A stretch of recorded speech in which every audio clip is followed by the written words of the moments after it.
उरांव जनजाति आज का वीडियो है। उरांव जनजाति पूरा वीडियो देखिएगा, इम्पोर्टेंट है। जो हाईलाइट किए हैं वो ज़्यादा इम्पोर्टेंट है। झारखंड के कोई भी एग्ज़ाम के लिए जनजाति से संबंधित जो क्वेश्चन है यहीं से पूछे जाते हैं। पर पहला वीडियो हम संथाल जनजाति का अपलोड किए हैं। आज है सेकेंड है उरांव जनजाति। तो आइए देखते हैं। उरांव अपने को कुड़ुक कहते हैं। उरांव जनजाति जो है अपने आप को क्या कहेंगे? कुड़ुक बोलते हैं। उरांव शब्द जो है गैर आदिवासियों द्वारा दिया गया है। उरांव जो शब्द है गैर आदिवासियों द्वारा दिया गया है। उरांव झारखंड की दूसरी सर्वाधिक जनसंख्या वाली जनजाति है। झारखंड के दूसरी सर्वाधिक जनसंख्या वाली जनजाति है उरांव। पहला कौन है? संथाल जनजाति, दूसरा उरांव जनजाति है। यह भारत की चौथी सर्वाधिक जनसंख्या वाली जनजाति, भारत के चौथा है और झारखंड के दूसरा। ये पूर्वी भारत के विस्तृत क्षेत्र में फैले हुए हैं, जिनमें से अधिकांश झारखंड के छोटा नागपुर पठार पर केंद्रित है। ये झारखंड के रांची, गुमला, सिमडेगा, लोहरदगा, पलामू, लातेहार, गिरिडीह, धनबाद, जामताड़ा, दुमका जिले में बसे हुए हैं। बहुत से उरांव विभिन्न कारणों से अपने पारंपरिक वास स्थान का त्याग कर असम एवं बंगाल चले गए थे। बहुत से जो जनजाति उरांव जनजाति है विभिन्न कारणों से अपने पारंपरिक वास स्थान का त्याग कर यानी जहाँ पर रहते थे उसे त्याग करके असम एवं बंगाल क्षेत्र में चले गए थे, पूर्वी साइड। और भारत वहाँ के चाय बागानों में मजदूर बन गए। वहाँ के चाय बागान, असम में जानते हैं कि चाय का खेती वहाँ ज़्यादा किया जाता है। तो यहाँ के जो उरांव जो जनजाति है वो असम चले गए, वहाँ पर अपने मजदूरी करने लगे चाय के बागान। ये झारखंड के बाहर असम, पश्चिम बंगाल, उड़ीसा, मध्य प्रदेश एवं उत्तर प्रदेश में पाए जाते हैं। झारखंड जनजाति का संबंध, जो उरांव जनजाति का जो संबंध है द्रविड़ प्रजाति समूह से। तो ये किस प्रकार से पलायन हो गए थे उरांव जनजाति असम, पश्चिम बंगाल, उड़ीसा, मध्य प्रदेश इस सब क्षेत्र में ये पाए जाते हैं और अपनी मजदूरी करने के लिए असम और पश्चिम बंगाल चले गए थे। उसका जो सामाजिक व्यवस्था क्या, सामाजिक जो व्यवस्था किस प्रकार से समाज में उसकी व्यवस्था है। तो उरांव जनजाति के 14 गोत्र प्रमुख होते हैं। प्रमुख 14 गोत्र। किली गोत्र क्या? किली, उसको किली भी बोलते हैं। से लकड़ा हो गया, रुंडा हो गया, गारी, तिकी, किसपोटा, टोपो, एका, लिंडा, मिंज, कुजूर, बाड़ी, बेग, खलखो एवं किरकेटा ये सब जो इसका गोत्र है उरांव जनजाति के। उरांव जनजाति में गोदना की प्रथा प्रचलित है। गोदना जो हाथ में जो टैटू बनाते हैं वही गोदना है। गोदना को उरांव बहुत महत्व देते हैं। गोदना जो है उरांव जो जनजाति है वो ज़्यादा महत्व गोदना को देते हैं। उरांव जनजाति का युवा गिरी क्या कहलाता है? घुमकुरिया। उरांव जनजाति में युवा गिरी जो है ये इम्पोर्टेंट है। पूछेगा कि उरांव जनजाति में युवा गिरी को क्या कहेंगे, तो घुमकुरिया कहेंगे। ठीक है।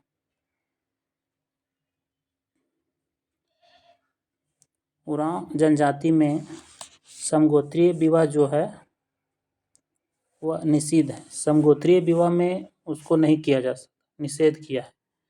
उरांव जनजाति में आमतौर पर एक विवाह की प्रथा है। उरांव जनजाति में आमतौर पर एक विवाह का ही प्रचलित है, किंतु विशेष परिस्थिति में पति को दूसरे विवाह करने की छूट है। विशेष परिस्थिति में जो है तो उरांव जनजाति में आमतौर पर एक विवाह की प्रथा है, किंतु विशेष परिस्थिति में पति को दूसरे विवाह करने की छूट है। विशेष परिस्थिति में दूसरा विवाह करने की छूट है। उरांव जनजाति में बाल विवाह की प्रथा नहीं है। बाल विवाह जो है 18 वर्ष से जो कम उम्र में जो विवाह होता है उसकी प्रथा नहीं है। यानी बचपन में जो विवाह हो जाता है उसकी प्रथा यहाँ पे उरांव जनजाति में नहीं है। उरांव में विवाह का सर्वाधिक प्रचलित रूप आयोजित विवाह है। उरांव जनजाति में सबसे ज़्यादा अगर प्रचलित जो रूप है वो आयोजित विवाह उसको बोलते हैं। इसमें विवाह का प्रस्ताव वर पक्ष के सामने रखा जाता है। वर पक्ष के सामने रखा जाता है। इस विवाह में वर पक्ष को वधू मूल्य देना पड़ता है। वर पक्ष को यानी लड़का पक्ष को जो है वधू मूल्य देना पड़ेगा। उरांव का मुखिया को महतो कहते हैं। पूछता है कि उरांव के मुखिया को क्या कह रहे हैं? उरांव गांव का मुखिया को महतो कहते हैं। उरांव जो है गांव का मुखिया महतो कहलाता है। ठीक है। महतो गांव का सामाजिक प्रशासनिक प्रबंध करता है। कई गांव को मिलाकर एक पंचायत बनाई जाती है। उरांव जनजाति के पंचायत को पंचोरा कहेंगे। उरांव जनजाति के पंचायत को क्या बोलेंगे? पंचोरा। ये भी पूछा जाता है कि उरांव जनजाति की पंचायत को क्या कहेंगे? तो पंचोरा कहेंगे। नेक्स्ट है उरांव जनजाति के अर्थव्यवस्था। अर्थव्यवस्था उरांव जनजाति का कैसा? जैसे उरांव जनजाति अस्थायी कृषक बन गए। अभी जो है उरांव जनजाति जो है अस्थायी कृषक बन गए। शिकार, मछली पकड़ना, पशुपालन, हस्तकला अब इनके मुख्य व्यवसाय हैं। ये मोटे चावल, बाजरा, दलहन, तिलहन आदि की खेती करते हैं। ये बतख, मुर्गा, भेड़, बकरी, सुअर, भैंस आदि पालते हैं। भूमिहीन या साधनहीन उरांव खानों एवं चाय बागान में मजदूरी का काम करते हैं। हड़िया इसका क्या है? लोकप्रिय है, पेय पदार्थ है। हड़िया जो चावल का बनता है, चावल को गलाकर।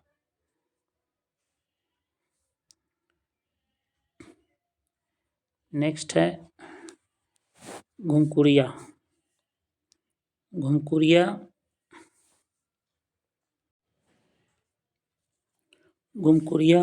युवागिरी। घुमकुरिया उरांव जनजाति युवक युवतियों के प्रशिक्षण के कार्य के लिए सामाजिक संस्था है। घुमकुरिया जो है उरांव जनजाति में युवक युवती शिक्षण प्रशिक्षण के लिए महत्वपूर्ण सामाजिक संस्था है। उरांव जनजाति में युवक युवतियों के लिए अलग अलग प्रबंध होता है। युवक के लिए जोक हेल्पा कहते हैं। युवकों के लिए जोक एल्पा एवं युवतियों के लिए पेलड़पा। युवकों के लिए क्या कहते हैं उसको? जो शिक्षण प्रशिक्षण के लिए जो युवा गृह जो है उसको युवकों के लिए जोक एल्पा कहेंगे और युवतियों के लिए पेलड़पा। जोग एल्पा को धांगर या कुड़िया भी कहते हैं। जोंक एल्पा को तो जोंक एल्पा को के मुखिया को धांगर महतो या धांगर कहा जाता है। पेलड़पा की देखभाल करने वाली महिला को बड़की धांगरिन कहते हैं। बड़की धांगरिन। पेलड़पा की देखभाल करने वाली महिला को क्या कहेंगे? बड़की धांगरिन कहते हैं। घुमकुरिया में प्रवेश 11 से 10 से 11 वर्ष की आयु में मिलता है। जब घुमकुरिया में आपको जाना होगा तो 10 से 11 वर्ष ही होना चाहिए और विवाहित होते ही घुमकुरिया की सदस्यता समाप्त हो जाएगी। जिससे आपका विवाहित हो जाएगा, आपका शादी हो जाएगा तो घुमकुरिया से सदस्य जो है आपका समाप्त कर दिया जाएगा। घुमकुरिया में प्रवेश प्रायः सरूल के समय होता है। घुमकुरिया में आपको प्रवेश जो लेता है वो सरूल का जो टाइम होता है, समय होता है, उसी समय आपको मिलेगा। धर्म है उरांव जनजाति का धर्मेश। उरांव के सर्वप्रमुख देवताओं को क्या बोलेंगे? धर्मेश कहेंगे। जिन्हें जीवन तथा प्रकाश देने में सूर्य के समक्ष माना जाता है। उरांव के अन्य प्रमुख देवी देवता मारंगबुरु यानी पहाड़ देवताओं का। उरांव के अन्य प्रमुख देवी देवता है मारंगबुरु पहाड़ देवता, ठाकुर देव ग्राम प्रधान देवता होता है, डिहवार सीमांत देवता होता है, पुरुजत्मा कुल देवता होता है आदि सब। उरांव गांव का धार्मिक प्रधान होता है। उरांव जो होता है गांव का धार्मिक प्रधान होता है, पुजार पाहन का सहयोगी होता है। तो पूछेगा कि पाहन का सहयोगी कौन होता है, तो क्या होगा? पुजार। ऐसा भी क्वेश्चन पूछेगा कि उरांव जनजाति में पाहन का सहयोगी कौन होता है, तो पुजार होता है। सरना उरांव का मुख्य पूजा स्थल होता है। सरना जो होता है उरांव का मुख्य पूजा स्थल होता है।